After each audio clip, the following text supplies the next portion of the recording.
د نبی علیه الصلاة والسلام آخري ارمان او د خپل امت سره مینه.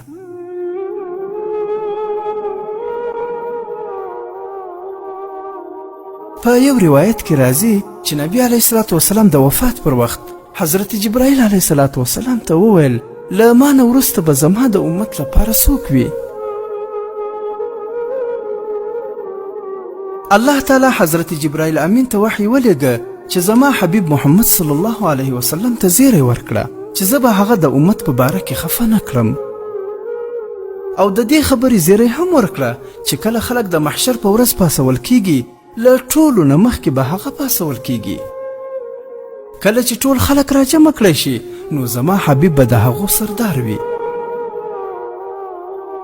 جنت به تر هغه وخته پورې په نور امتونو حرام وي تر څو چې د محمد صلی الله علیه وسلم امت پکې نه وي داخل شوی.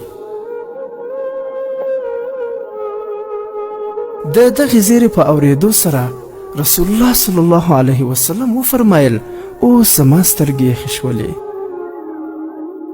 کتاب مکاشفة القلوب صفحه نمبر 514.